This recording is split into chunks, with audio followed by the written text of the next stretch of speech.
Assalamualaikum warahmatullahi wabarakatuh. Perkenalkan, nama saya Nurina Sabiti. Saya mahasiswa STK IPP Banjarmasin, jurusan Pendidikan Guru Sekolah Dasar. Di sini saya membuat sebuah video refleksi praktek bimbingan konseling, yang mana klien saya ini sulit untuk beradaptasi dan belajar. Identifikasi masalahnya, inisialnya K. Dia terlahir dari keluarga yang kurang mampu. Ayah dan ibunya hanya seorang petani sawah. Orang tuanya pergi pagi pulang sore. Anak ini kurang diperhatikan oleh orang tuanya dalam masalah belajar dan kurangnya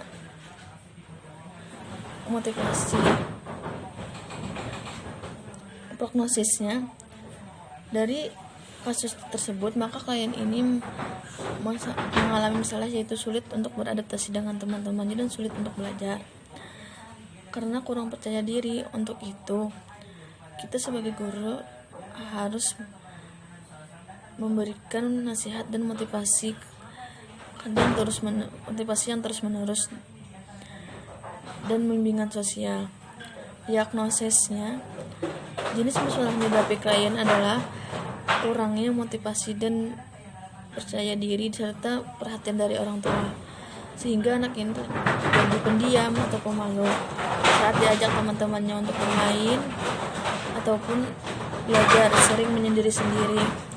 Treatmentnya pada kasus klien ini dengan kurangnya motivasi dan percaya diri sehingga sulit untuk beradaptasi dengan teman-temannya dan untuk belajar pun sulit. Untuk itu direncanakan memberikan bantuan secara berlanjut dan individual. Pada tahap pertama, pendekatan serta secara pribadi terhadap klien, yaitu dengan menanyakan terlebih dahulu seperti apa keadaan orang tuanya di rumah, bagaimana hubungan dengan orang tuanya, dan merangkul serta mengajak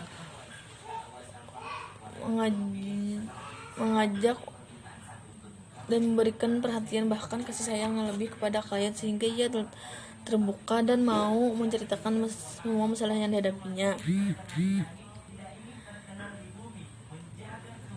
Tindak lanjut untuk menangani masalahnya itu guru harus berkomunikasi dengan orang tua dan bekerja sama untuk melihat perkembangan selanjutnya. Kedua, orang tua harus lebih memperhatikan dan memberikan motivasi kepada anaknya agar percaya diri dan selalu dalam bergaul. 3. Diberikan motivasi dan dorongan agar klien bisa terbuka terhadap konseling dan mudah berinteraksi dengan orang lain. 4. Memberikan kata pancingan lebih dari satu atau sesuai yang dengan masalah yang dihadapi siswa. Jika siswa sudah mengucapkan kata pancingan, maka kita mencoba lagi memberikan kata pancingan lain. Dan jika siswa mengucapkan kata yang berulang kali, maka kita mencoba menanyakan tentang kata yang sering diucapkan itu. 5. Menggali kemampuan apa yang siswa miliki. Cara menanganinya dalam layanan bimbingan dan konseling.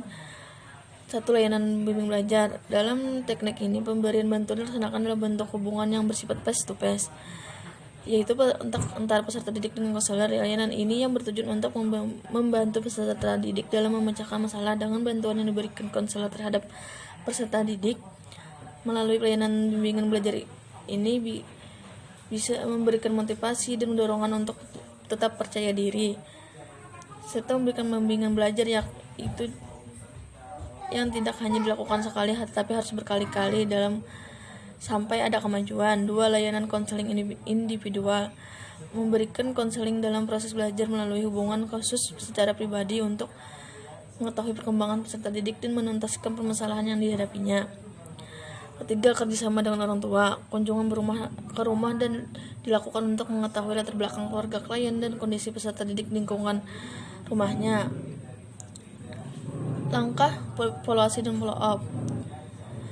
Follow up adalah usaha yang dilakukan konselor untuk mengikuti perkembangan peserta didik mengambil suatu keputusan sendiri untuk bertindak. Selain itu, dalam upaya tindak lanjut, konselor juga mengevaluasi keberhasilan atau tidaknya upaya bantuan yang diberikan kepada peserta didik untuk masalah pribadi. Dalam evaluasi ada pun dari segi basic, yaitu siswa menyadari perilaku yang dilakukan, kedua lebih terbuka dengan ke gurunya, ketiga berusaha untuk memperbaiki diri agar tetap percaya diri dan dapat diterima oleh teman-temannya. Kesimpulannya, observasi yang dilakukan mencerminkan kita sebagai calon guru untuk bahan referensi kelak. Permasalahan terjadi dalam kelas adalah hal yang wajar ditemui dan hal yang harus diselesaikan dengan berbagai metode yang diangkat dari permasalahan yang dijumpai. Saran: perubahan siswa untuk mengikuti proses pembelajaran dengan baik di sekolah perlulah elemen-elemen yang saling berkaitan, dan saya berharap hal-hal yang berkaitan tersebut dapat memberikan dampak yang signifikan untuk perubahan peserta didik yang bermasalah. Nah, cukup sekian penjelasan dari saya. Wassalamualaikum warahmatullahi wabarakatuh.